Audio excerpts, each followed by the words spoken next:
그야말로 깜깜하고 어둡고 소망도 없고 인류는 차례대로 각 세대마다 죽음을 향해서 행진하는 것밖에 없던 이 어둡고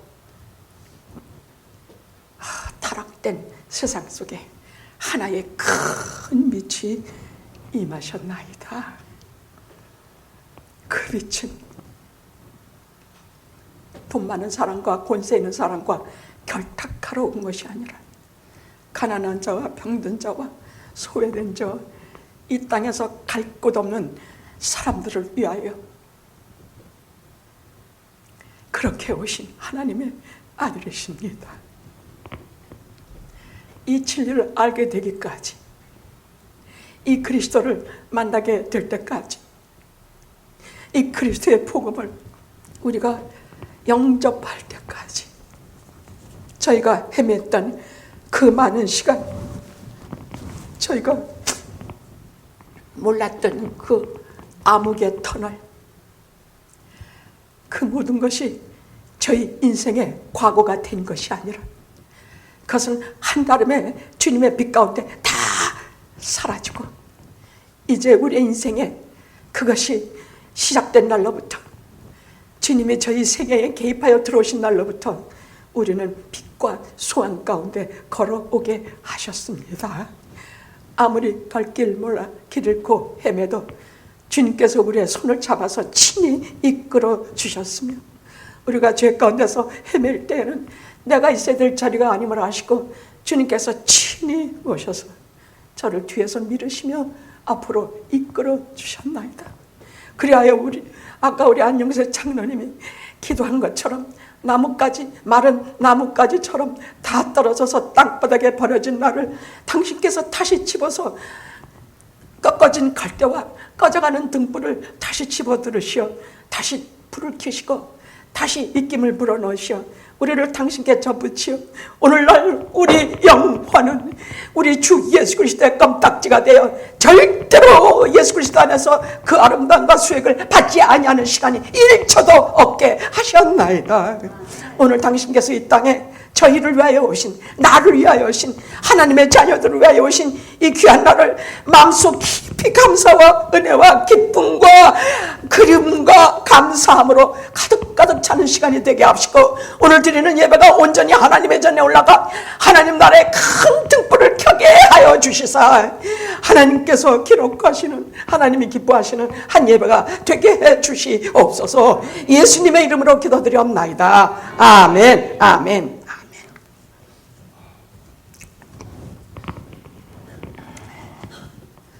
지난 4주 동안 우리는 각자 손에 이렇게 예쁜 꽃을 각자가 만들어서 들고 주님 오실 날, 주님 성탄일을 우리가 기다렸습니다. 잠든 열처녀같이 혹시 놓칠세라. 애드벤트라는 것이 기다리다는 뜻이거든요.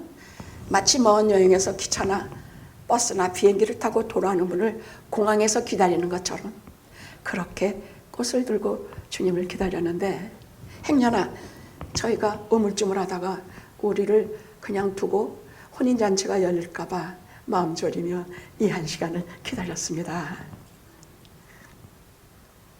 기다림이 우리들 얼굴에 알알이 드러나서 그 기다림으로 오늘 예배가 진짜가 되기를 기도합니다.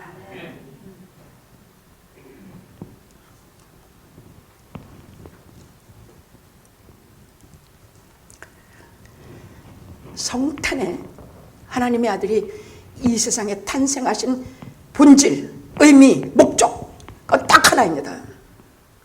임마누엘, 우리와 함께 계시기 위해서 오신 것입니다. 우리와 함께 계시기 위해서 오신 것입니다. 하나님이 우리와 함께 계시고 함께 사시고 함께 주무시고 함께 같이 먹고 함께 뛰놀며, 예수님은 금식하고 슬퍼하고 매일 슬픈 생애로 마감하시지 않았습니다. 십자가에서조차 그분은 당당하고 위대하셨습니다. 성경에는 우리가 세상 살며 먹고 마시고 즐거워하며 기뻐하고 그렇게 살게 권하고 계십니다. 예수님도 33년의 짧은 생애 동안에 늘 잡수시고 먹고 잔치집에 가시고 그렇게 하시면서 그 짧은 생애를 우리에게 많은 것을 보여주셨습니다. 저는 예수님의 생애를 성경을 통해서 보지 않았을 때는요, 하나님이 어떤 분인지 전혀 몰랐어요. 하나님은 무서운 분이기만 한 줄 알았어. 죄 요만한 것만 져도 야단치시고 벌 내리시고 하시는 분인 줄 알았더니 33년의 예수 그리스도의 생애를 통해서 하나님이 얼마나 사랑 그 자체이시며 하나님께서 얼마나 오래 참으시며 하나님께서 얼마나 특별하게 우리를 생각하시며 은혜와 진리가 충만한지 주님의 생애를 통해서 하나님이 어떤 분인지 알았습니다. 그럼 하나님이 우리와 함께 계신다는 건 어떻게 우리와 함께 계신다는 것일까요? 하나님이 어떻게 우리와 같이 계셔? 우리가 짐을 싸들고 일생 헤매도 하나님을 어디 가서 만나서 같이 살아요? 우리 못해요. 저는 꽤 오랫동안 예수 믿는 집안에 태어나서 아버지 어머니 다 목사님으로 모시고 아예 태어나기 전부터 신앙적인 데서 성장한 사람입니다. 그 자연히 저의 온 목적과 관심은 어떻게 하면 내가 하나님을 만나 뵙고 제 마음속에 하나님이 안 계신 걸 알거든요. 제가 그렇게 헤매고 또 헤매고 미친 것처럼 헤매면서 꼬치꼬치 말라가다가 35살 나던 해에 그때서야 비로소 하나님을 배웠습니다.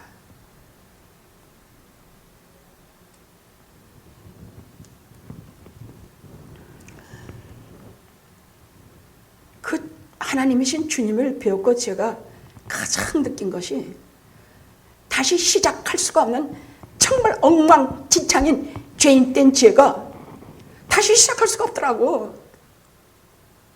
뭐 어떻게 해볼래도 이렇게 살고 싶고 저렇게 살고 싶고 내가 하던 거 계속 고집부리고 살고 싶고 뭐 이렇게 하고 싶지. 성경에 잠깐이라도 눈을 들여보면 자기를 부인하고 예수 그리스도를 쫓는 십자가를 지고 쫓는 생활을 도저히 하고 싶지 않더라고요. 그런 때에는 자기 부인하고 십자가 지는 생활을 할 수가 없는 때예요. 죄인이 무슨 자기를 부인하고 십자가를 지는가? 그걸 몰랐었지. 그러니까 맨날 죄의식에 살면서 맨날 이거 싸들고 내가 어떻게 해야 하나님을 배울고 어떻게 하면 우리 부모에게 우리 어머니에게 오셨던 그 주님을 내가 만나 배울고. 그런데요, 만나 뵙고 싶지 않은 분들도 있지만 이런 마음을 품고 있으면 분명한 것은 반드시 하나님이 오신다는 얘기예요. 반드시 오세요. 내가 원하는 시간이 아니라 하나님이 작정하신 시간에 오세요. 우리가 자꾸만 실망하고 우리가 낭망하고 우리 막 깊은 병에 들면 그때 오셔서 나 막 만나주시고 우린 이런 것을 원하는, 우리가 원하는 시간이 이런 거 아닙니까? 아닙니다. 내 시간이 아니라 내가 원하는 시간이 아니라 하나님께서 원하는 시간에 하나님께서 나를 두고 작정하신 그 시간에 오세요. 틀림없이 오세요. 그동안에 뭘 하고 있어야 되느냐? 좋든 싫든 교회 다녀야 돼. 교회라는 것은요, 제가 유현자 집사님 보고 왜 자꾸 좀 기다려라 그러느냐, 저분이 성경 지식과 신앙이 막 자라기를 바라는 거 아니에요. 김성기 집사님과 테레사 집사님을 좀 기다려라 하는 것은 저 두 분이 신앙 지식이 막 자라고 신앙이 막 생겨가지고 훌륭하게 될 때를 바라는 게 아니에요. 그런 거 원하지도 않아요. 그런 거 되지도 않아요. 교회는 시큰조건 자꾸 다니다 보면 생짜 같아서 교회에서 쓸모가 없는 사람 투성인 속에서 비로소 이것저것 보면서 배우면서 자라면서 목사님 보고 배우고 장로님 보고 배우고 여러 권사님 집사님들 통해서 교회의 체질이 몸에 익혀지면 그때는 자기도 모르게 여러 가지로 일꾼이 되기 쉬운 준비가 되어 있는 거예요. 그때까지 김성길 집사님이나 테레사 집사님이나 교회에서 사용할 좋은 일꾼이 될 때까지 이은자 집사님 좀 기다리라 그거예요. 교회를 자꾸 다니다 보면 처음 단계, 예수님을 처음 아는 단계 들어서요, 예수님이 우리에게 구세주구나, 내 죄를 대신해서 죽으신 분이나 이거 최선인 걸 알게 돼요. 그 다음에 하나님에 대해서 알게 돼. 하나님은 전능하신 하나님이고 안 계신 것이 없는 분이야. 그런데 특별한 사람에게 특정한 양세에 나타나셔서 역사하시는 때가 있어. 영화에서 늘 그랬습니다만, 그 다음에 성령에 대해서 나와 동거하시는 그분을 깊이 알게 돼요. 임마누엘 하나님을 그래서 알게 돼요. 이런 과정을 거치면서 점점 교회를 다니면서 제대로 하나님 말씀을 듣고 제대로 옆에 성도님들의 훌륭한 본을 보고 배우며, 그렇게 자란 분들은요 아주 교회에서 좋은 그릇이 돼요. 하나님 나라에 좋은 그릇이 돼요. 이런 분들은 뭘 맡겨도 제가 안심이 돼요. 그 사이 얼마나 많은 어려움을 겪어야 되는지 몰라. 그때까지 기다립니다. 주님께서도 저를 기다려주신 것처럼 온갖 병고와 어려움과 수많은 어려움을 거치게 하시면서 주님께서 기다리게 하신 이후에야 목사 안수를 주시고 목회를 30년, 40년 이끌어오게 하셨습니다. 저는 훌륭해서 이 자리에 선 사람이 아닙니다. 뭐 지식이 잘하고 뭐 믿음이 훌륭해서 목사 자리에 선 것이 아닙니다. 기다려주신 주님대로 교회가 뭔지 배우고 주님을 알게 되고 주님 안에서 이렇게 자라면서 이제 주님 닮기가 손인 사람이 될 때까지 이끌어주신 성부, 성자, 성령의 덕입니다.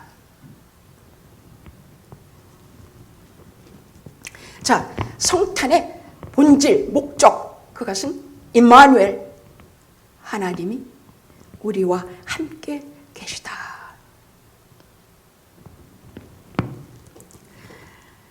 보라, 처녀가 잉태하여 아들을 낳을 것이요 그 이름을 임마누엘이라 하리라. 번역하면 하나님이 우리와 함께 계시다, 이런 뜻입니다. 이것이 성탄입니다. 하나님이 우리와 함께 계시다. 예수님이 이 땅에 오시기 전까지는 우리는 하나님을 알 수가 없었어요. 그러나 어떻게 하나님이 우리와 함께 계시는지는 구약에서부터 계속 하나님이 우리와 함께 계셨어요. 간단히만 짚어도 시내 산에서 계명이 든 법궤를 통해서 하나님께서 저들과 함께 계셨어요. 우리와 함께 계셨어요. 여러분, 그 법궤라는 것이요, 뭐 십계명 들어있고 아론의 쌍난 지팡이가 들어있고 이게 들어있죠. 지금 그거 없어요. 복음의 시대에는 그거 없어요. 그러면 그 법궤 안에 십계명 들어있고 거기에 이렇게 두 천사가, 이렇게 날개 달린 두 천사가 그 법궤 위에 이렇게 조각되어 있어요. 그러면 하나님께서 그 백성에게 말씀하실 때는 그 법궤 사이에서 말씀을 하셨어요. 그러면 하나님께서 임재하시는 시간이면 그 법궤를 든 그 성전 안이 막 쉐키나의 오색 구름이 가득 찬 영광으로 꽉 차서 제사장들이 제사를 드릴 수가 없을 정도였어요. 하나님이 그렇게 꽉 차서 그 속에서 법궤 그 안에서 하나님께서 말씀하셨거든요. 하나님이 우리와 함께 계시다. 시내산에서 주신 십계명 그 법궤로 우리와 함께 계셨습니다. 이사야 때는 임마누엘 아기로 우리와 함께 계셨습니다. 이것은 설명이 필요해서 오늘은 깊이 설명 안 하고 좀 넘어갈 거예요. 임마누엘 아기라는 것은요, 오늘 본문이 바로 그 말씀하고 똑같아요. 보라, 처녀가 잉태하여 아들을 낳을 것이요 그 이름을 임마누엘이라 하리라. 번역한 즉 하나님이 우리와 함께 계시다. 이 백성들이 이건 좀 넘어갑시다. 이건 조금 굉장히 좀 설명이 필요로 것이에요. 그건 제가 때가 될 때 말씀드리겠습니다. 하나님께서 우리와 함께 계실 때 이사야 때에는 바로 그 임마누엘 아기로 우리와 같이 계시고, 에스겔 때에는 여호와 삼마로 우리와 함께 계셨습니다. 여호와 삼마라는 것은요, 에스겔 거의 마지막 장으로 들어가 보면요, 거기에 하나님께서 우리와 함께 계시는 장면이 나와요. 여호와 삼마, 하나님이 우리와 함께 계시다는 장면이 쭉 나와요. 그것만 보면 저는 막 가슴이 두근거려요. 에스겔 48장인가. 에스겔서에 보면 하나님이 우리와 함께 계시는 것, 여호와 삼마가 그 뜻이야. 그래서 우리와 함께 계시면, 그럼 하나님께서는 세상 어디나 계시는데 꼭 거기만 계시냐? 예, 특별한 때는, 특별한 백성에게는, 특별하게 임재하실 때는 하나님께서 이렇게 특별히 임재하십니다. 어떤 때는 어느 사람에게 특별히 임재하시고, 어떤 때는 그 백성의 전체에 임재하시고, 어떤 때는 성전에 임재하시고, 이렇게 특별한 때는 어디나 계시는 하나님이시지만 거기에 특별히 임재하시는 것, 그것이 여호와 삼마, 그 말씀이 거기 기록이 되어 있습니다. 그리고 때가 돼서 그의 아들 예수 그리스도가 이 땅에 오셨을 때는 그 아들로, 그 아들과 함께 하나님이 함께 계셨습니다. 그 후에는, 예수님이 승천하신 후에는 말씀이 성경으로 하나님이 함께 하셨습니다. 말씀인 성경으로 하나님이 함께 하시고, 그리고 그 후에는 성령으로 하나님이 함께 하셨으며, 마지막 날에는 하나님이 친히 거처를 인간 세계로 옮기셔서 하나님이 친히 우리와 함께 계십니다. 이것은 성경의 마지막 요한계시록입니다.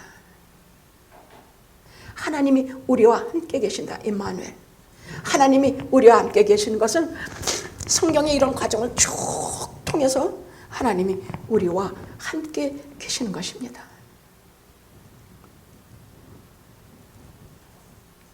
자,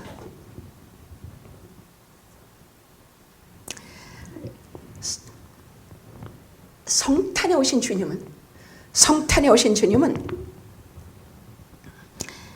하나님의 사람에게, 이 세상에 어두운 가운데 있는 사람들은 어두운 데서 몰라. 지네가 어딘지 뭔지도 몰라. 어둡다는 말은 죄와 나쁜 짓과 마음 독한 생각, 이런 것들로 허건 날 밤낮 살면서도 그것이 얼마나 잘못된 것인지 모른다는 걸 말해. 어두운 가운데 산다는 말은 그런 뜻이에요. 그 속에 살면서 하나님의 백성에게는 그러니까 이렇게 이쪽은 깜깜하고 이쪽은 밝아. 하나님께 속한 사람, 예수 그리스도를, 이 땅에 오신 예수 그리스도를 구주로 맞는 사람들은 전혀, 이건 영적인 빛이야. 지가 어두운 데서도 어두운지 몰라. 이 밝은 빛 가운데서 우리가 예수 그리스도를 맞이해서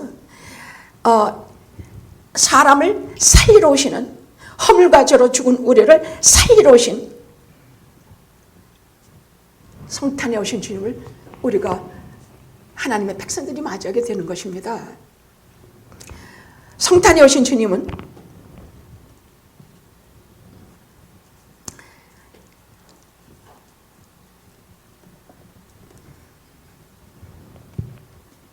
무엇보다 우리를 구원하기 위해서 오신 하나님의 아들입니다.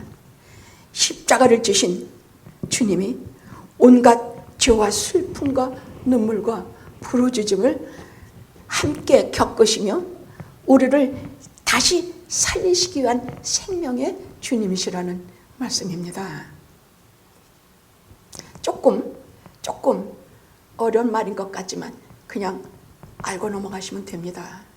성경에 계신 말씀, 이사야서에 계신 말씀을 제가 좀 쉽게 표현하기 위해서입니다. 임마누엘은 우리가 약할 때 힘이 되시고, 임마누엘은 우리가 길 잃었을 때 인도자 되며, 임마누엘은 우리가 죽을 때 영원한 생명이 되시는 분입니다.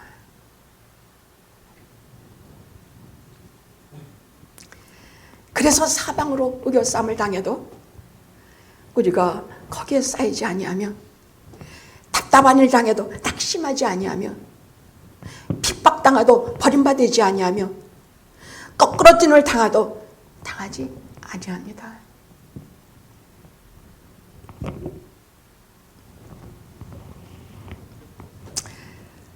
여기까지는 제가 성경에 있는 말씀을 글자 그대로 말씀드렸습니다마는 이제부터 드릴 말씀은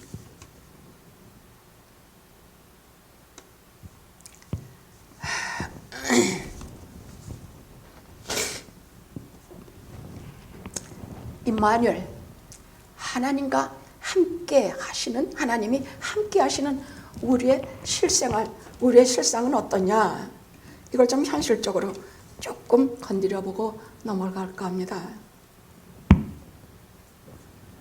한국일보의 종교난을 담당하는 정숙희 기자의 칼럼은 제가 늘 유심히 봅니다. 제가 모르는 특히 LA의 교포 교회의 실상들을 낱낱이 적어 쓰기 때문입니다. 사정없습니다.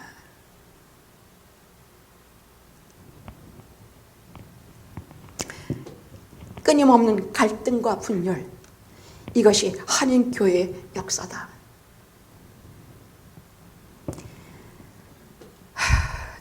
제가 보기에 교회의 교인들은 끊임없이 싸우고 다투고 있다. 기복신앙을 토대로 한 오직 교회가 얼마나 사람 수가 많아지느냐에만 관심 있고 성전 건축에만 집착에 빠져서 교회 성공은 곧 양적 성장이라 치부하고 있고 성공 척도는 더 크고 더 멋있는 예배당을 짓는 것으로 한국 기독교는 그렇게 외적인 성장에 치중하고 있다.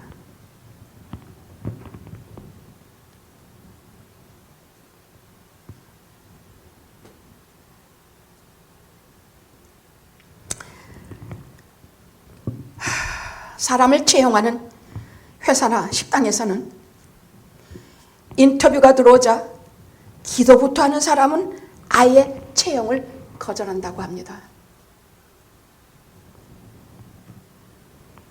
겉은 기독교인인데 속은 전혀 아닌 사람이라고 합니다. 이것이 정숙희 기자의 오랜 한국 교계의 현실을 낱낱이 까발리는데 부끄러워서 더 이상 말하고 싶지도 않습니다.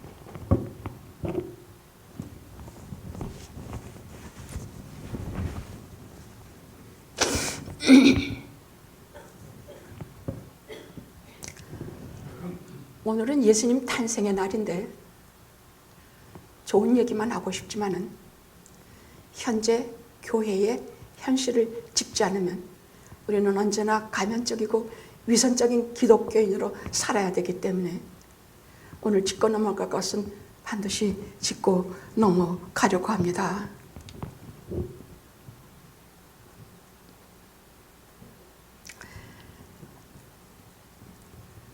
마태복음 16장을 기점으로 그 전에 주님은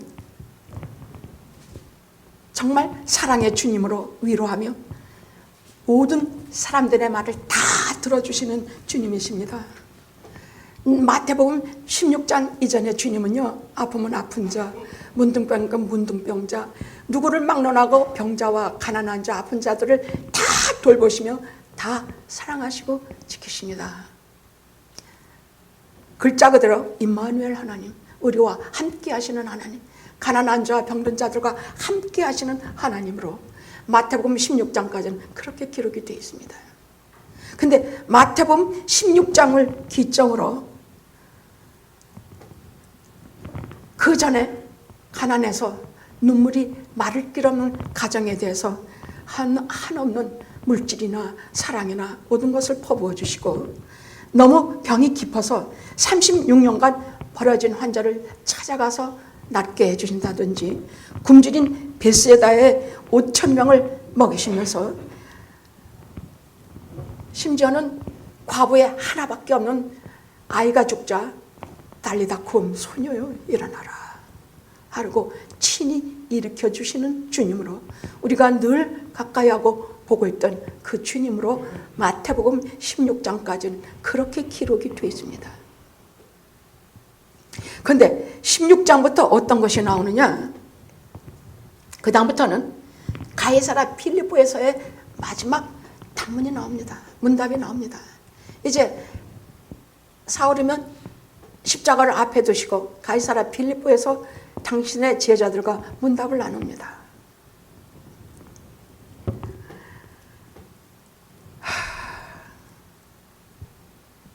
너희는 나를 누구로 아느냐? 너희는 나를 누구로 아느냐? 가이사랴 빌립보라는 것은요, 그 당시에 가장 이방인의 신전이 가득 차고 마케도니아 그쪽 이 유럽 문명이 한참 왕성한 자리가 그때의 빌립보였습니다. 거기에는 신상들이 우뚝우뚝 서 있고 황제가 최선을 다해서 만들어 놓은 온갖 이방 신전들이 그득했습니다.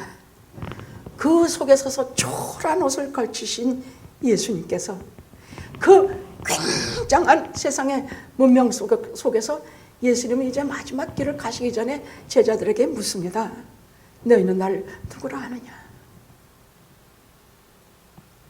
여러분이 잘 아시는 것처럼 온갖 소리 다 하는 속에서 베드로 하나가 딱 바른 말을 합니다.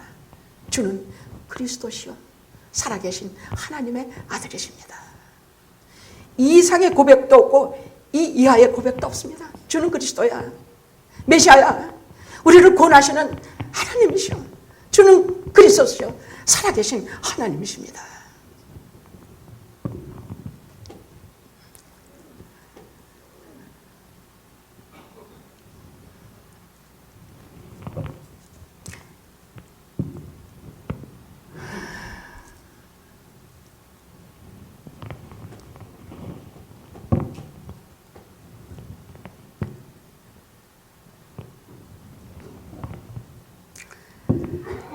도대체 우리는 지금 예수님을 누구라고 믿고 있는지 우리 한번 돌아봐야 될 시점입니다.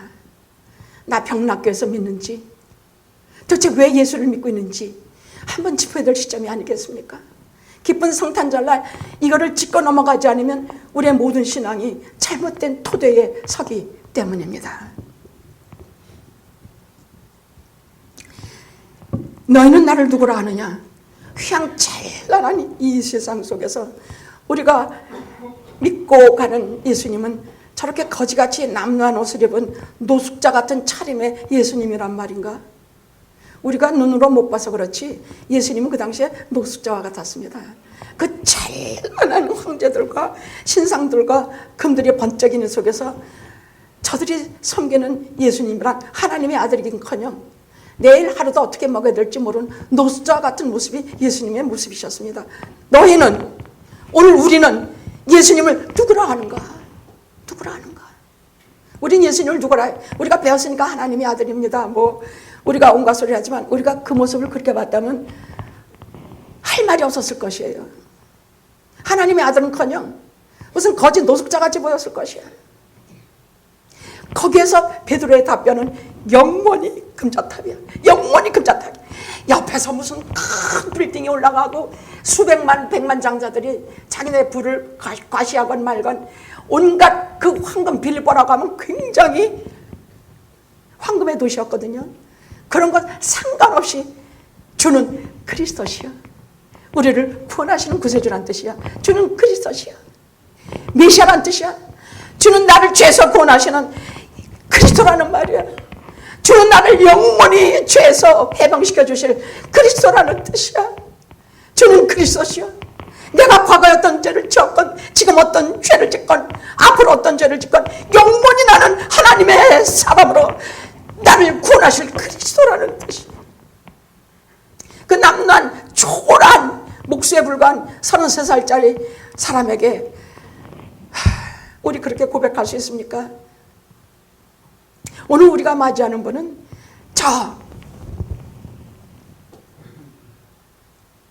당신의 나라에서, 저는 가끔 말하죠. 그분이 하늘에 올라가실 때 뭐 금수레를 타고 올라가신 것도 아니고 하늘로 가실 때 무슨 천사가 회사 간 것도 아니야. 그냥 당신 몸 홀로 하시다가 하늘로 가려서, 구름이 가려서 보이지 않게 된 것뿐이야. 마치 그것처럼 주님께서 다시 우리에게 오실 때는 이미 강림정이 시작될 때 4주 전부터 주님은 당신의 나라에서 스타트하셔서 우리에게 오셨다고 저는 생각해요. 저는 진짜로 그렇게 생각해요. 스타트하고 오실 적에 그분이 어떻게 오셨을까? 금수레 타고 못 타고, 아니, 그분이 걸어오셨다고 저는 생각해요. 이렇게 타고 당신 몸으로 가시듯이 그렇게 오셨다고 생각해요.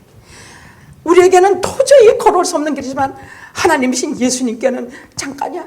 4주 동안에 걸쳐서 이 땅에 오셨을 때는 어떤 모습? 가난한 마국간에 아기 예수로, 조그만 아기로 이 땅에 오셨어.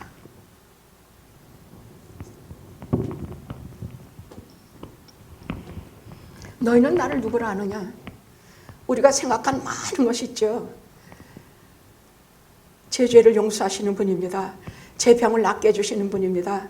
저를 잘 살게 인도하시는 분이다. 온갖 소리가 다 있겠습니다마는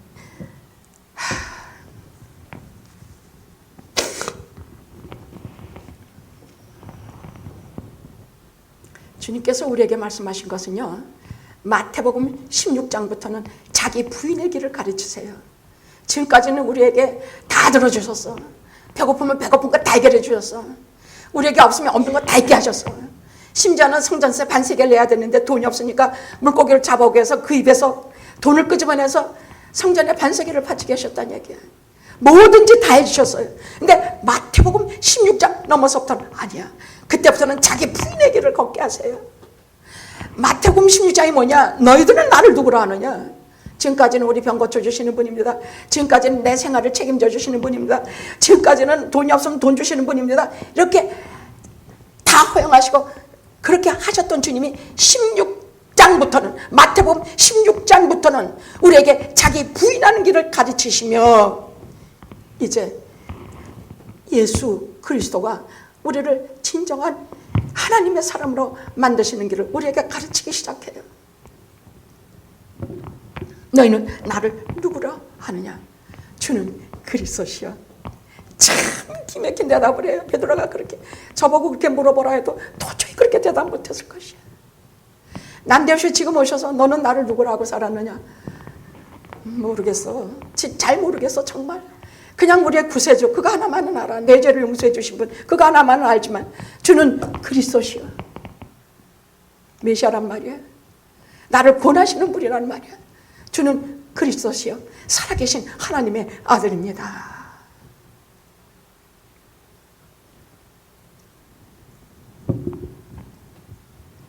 마태복음 16장 이후부터는요, 이 사건 이후로 시몬아 네가 복이 있다. 그렇게 하게 하시는 너의 아버지 하나님이시다 하시고 마태복음 16장 넘어서부터는 어미 훈련시키기 시작을 해요. 그때까지는 어린애 같은 신앙 아니, 그때까지 오직 그저 먹고 입고 자는 거 외에는 모르는 신앙 아니, 그때부터는 전부 주소서 하는 그것 다 아니야. 그때부터는 병이 들건 뭐하건 이제부터는 어떤 길을? 자기 부인의 길을 걷게 해요. 자기 부인의 길이라는 것은 눈에 보이는 것만 따라가는 우리를 딱 스탑시키고 눈에 보이지 않는 영원한 세계를 바라보며 걸어가게 하세요. 눈에 보이는 세계라는 것은 의식주를 우리가 말하는 거 아닙니까? 먹고 입고 쓰고 자는 것, 이 의식주의 생활 자체에서 보이지 아니하는 영원한 세계, 먹고 있고 자는 것을 넘어서서 이 영적인 세계로 들어가는 것을 가르치기 시작을 하세요. 제자들을 그렇게 훈련시키세요. 자, 보십시오. 자기 부인이라는 게 대체 뭡니까? 너희들이 자기를 부인하지 않고는 아무도 천국에 못 들어간다 하시면서 제자들을 훈련시키시는데, 그럼 자기 부인이 뭡니까? 마태복음 16장부터는 자기 부인의 길이에요. 예수님께서 이 땅에 오신 것은 이것 때문에 오신 것이에요. 자기 부인하기 위해서. 자기 부인이라는 것은 우리는 나는 강연철이 아닙니다, 이것이 아니에요. 자기 부인이라는 것은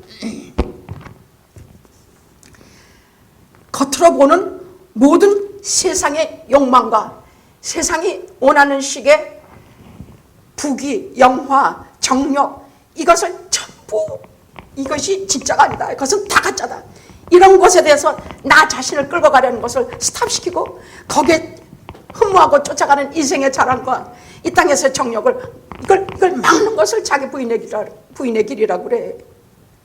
무슨 말이냐? 넓은 길로 가는 것을 부인하게 하는 것이야. 넓은 길이라는 길이 넓어서 얼마든지 우리가 갈 수 있어. 돈 많이 벌고 수단 방법 가리지 않고 이 땅에서 만들고 마음대로 얻고 어쩌고 하는 자기 부인의 길이라는 것은 넓은 길을 부인하는 것이야. 좁은 길을 주님 앞에서 인정하고 그 좁은 길을 따라가는 것이야. 세상이 옳다는 것에 대해서 노하고 주님께서 옳다는 길을 따라가는 길이에요. 자기 부인이라는 것, 이걸 말해. 또 자기 부인이라는 것은 자기를 관대하게 보고 남은 계속 비판하는 것을 말해. 자기 관대한 것에 대한 부인이 이것을 말해. 여러분, 절대 기준이 나 자신이기 때문에 내 눈에 큰 들보가 하나 있어. 주님 보시기엔 내가 너무 잘못이 많은데 그건 보이지도 않아. 상대편이 요만한 티끌 하나 있는 것만 바라보고 그것만 가지고 따져. 자기 부인은 그렇지 않아. 저 사람 눈에는 티끌, 저 사람의 조그만 잘못, 저 사람이 여러 가지 약점, 이런 것들은 딱 눈 감는 것이야. 그런 거 보려고 몸부림친 게 아니야. 눈에 불을 켜고 보는 것이 아니야. 지금 내 눈에 있는 큰 들보, 내 결점, 내 잘못을 보는 것이 자기 부인이야. 저 사람의 약점을 가지고 시시콜콜이 따지는 것이 아니야. 나의 단점과 약점이 얼마나 많은데 그것을 가지고 하나님 앞에 겸손한 마음으로 가까이 나가 합하고 회개하는 것이 자기 부인이야. 성탄절에 이런 설교 제가 마음 못 갑니다. 성탄절에는 주 오신 것을 기쁩니다. 찬양하고 맞이합시다. 지금까지 30여 년간 그런 설교했습니다. 근데 이제는 아니야. 이제는 영화도 이제는 성숙할 때야. 예수 그리스도를 닮은 모습들이 나와야 돼. 언제나 주십시오 주십시오 하고 그런 차원에서 이제 마태복음 16장 너머로 넘어가야 돼. 마태복음 16장 전에는 아프면은 주님 나 좀 고쳐주세요 하면 고쳐주셨고, 주님 제가 돈이 없어요 그러면 돈을 주셨고, 주님 제가 이렇게 저렇게 마음이 괴롭고 이만저만합니다 그러면 그것을 해결하고 다 해주신 신앙길을 걸어왔지만 마태복음 16장부터 너희는 나를 누구로 아느냐? 너는 나를 누구로 아느냐? 예, 주는 내 밥통을 해결해 주시는 분이 아니고, 주님은 내 아픈 것을 낫게 해주시는 분이 아니고, 그거 다 해주셔요. 그거 안 해주시냐? 해주세요. 근데 이제 주님께서는 어떤 것을 어떤 분으로 우리가 알기를 원하느냐? 마태복음 16장부터 가이사 빌립보에서 그 고백, 베드로의 고백, 주는 그리스도시요 살아계신 하나님의 아들이십니다. 우리 30년 된 교회입니다. 이번 성탄절은 이 고백을 해야 되겠다고 생각했습니다. 기쁘다 구주 오셨네. 내 먹을 거 아픈 거 다 해결해 주신 그 주님, 그 놈이 어렸을 때 신앙이야. 이제 우리 30년 된 신앙에 우리는 기쁘다 구주 오셨네는 왜? 주는 그리스도시요 메시아란 뜻이야. 나를 권하고 내 죄를 용서하시고 나를 천국에 넣어주시는 분이야. 살아계신 하나님의 아들이십니다. 이것을 기점으로 주님께서는 우리를 엄히 다루시고 이것을 기점으로 우리를 어른으로 상대하시고, 이것을 기점으로 지금까지 주세요 주세요 하던 어린애 신앙에서부터 그리스도를 닮은 형상으로 요구하시고, 예수 그리스도와 같은 차원으로 세상을 살기를 바라시는 차원으로 우리를 다루고 계십니다. 그 기점이 16장, 마태복음 16장, 주는 그리스도시여 살아계신 하나님의 아들이십니다. 예, 우리는 내일 먹을 것이 없으면 기도해야 합니다. 우리는 몸이 너무 아프면 기도해야 합니다. 제 병을 고쳐주세요. 자식을 기를 돈도 주세요. 이 땅에서 너무나 힘이 드니 제 건강도 지켜주세요. 지금까지는 그 기도로 우리가 만족했다면, 마태복음 16장 너는 나를 누구라 하느냐? 그럼 정신 똑바로 차리고, 주는 내 병을 고쳐주시는 분입니다. 주님은 내게 먹을 것을 주시는 분이 그것이 아니라 너는 나를 누구라 하느냐? 주는 그리스도시요 온 세상을 구원하시는 분이요 죄에서 우리를 해방시켜 주시는 분이요 주는 그리스도시요 주는 메시아십니다. 십자가를 지시고 내 죄를 해결해 주실 분입니다. 주는 나의 생명이십니다. 나의 전부입니다. 살아계신 하나님의 아들이십니다. 할렐루야.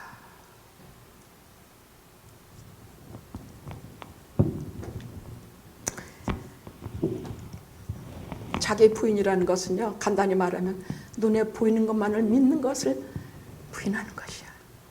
의식주라는 것은 다 눈에 보이는 것이야. 그걸 부인하라는 말이 아니야. 그것도 구해야 돼요. 그러나 그것만 구하는 것으로 끝내서는 안 되고, 바로 예수 그리스도, 보이지 않는 영적인 하나님의 세계를 추구하며 걸어가시는 여러분이 되셔야 합니다. 터키에 가면 다수의 바울의 무덤이 있다고 합니다. 생가가 있다고 합니다. 바울의 생가가 있다고 그래요.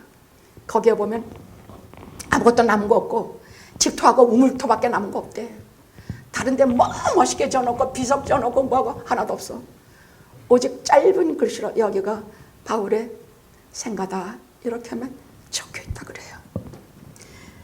그럼 거기에 무엇이 적혀있다고 그런 게 적혀있지만 제 마음엔 그래요.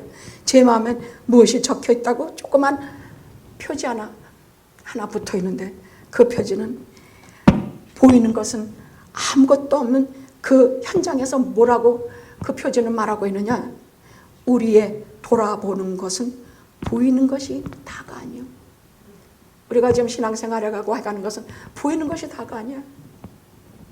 보이지 아니하는 것이니 보이는 것은 잠깐이요 보이지 아니하는 것은 영원함이니라.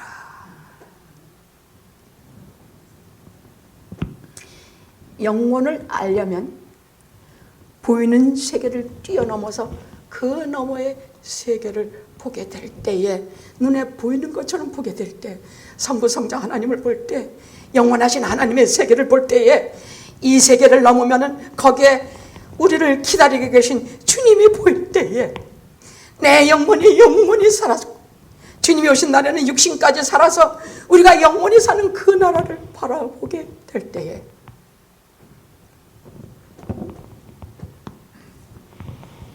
영원히 보이게 될 것입니다.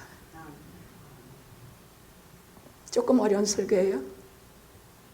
지금까지는 주님이 오신 것, 우리와 함께 계신 것, 우리 현실 속에서 먹고 자고 입고 쓰는 것, 병드는 거 뭐한 거, 이것을 고쳐주시는 임마누엘 하나님만, 예수 그리스도를 여러분에게 지금까지는 전했습니다만, 우리는 그 한층 넘어서 우리의 영혼, 주가 그리스도신 것, 살아계신 하나님 것을 고백하는 시간에 다다르기까지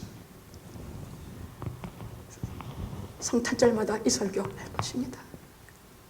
먹고 입고 자고 쓰는 것은 이미 해결해 주셨으니, 이미 우리 사는 날까지 그는 작정하시고 우리에게 주실 것이니, 이후로는 주는 그리스도시요.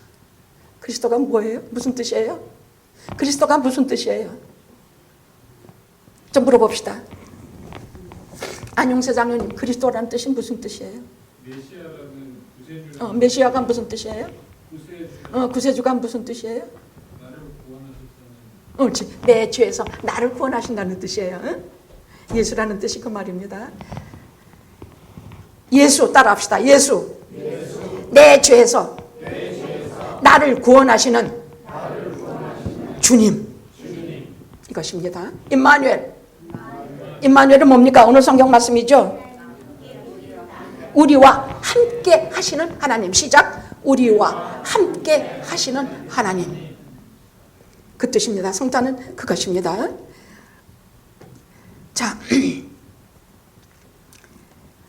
그래서 날마다 영화에서 30년, 40년 신앙생활을 하면 나만 고침받고 나만 돈 많이 벌고 나만 잘 먹고 잘 살고 이런 이기적인 신앙에서 이제 한 걸음 업그레이드해서 이제는 내가 누군가의 위로자가 되고 누군가에게 생명 살리는 도구가 되는 그런 성탄절이 되기를 정말 기도합니다.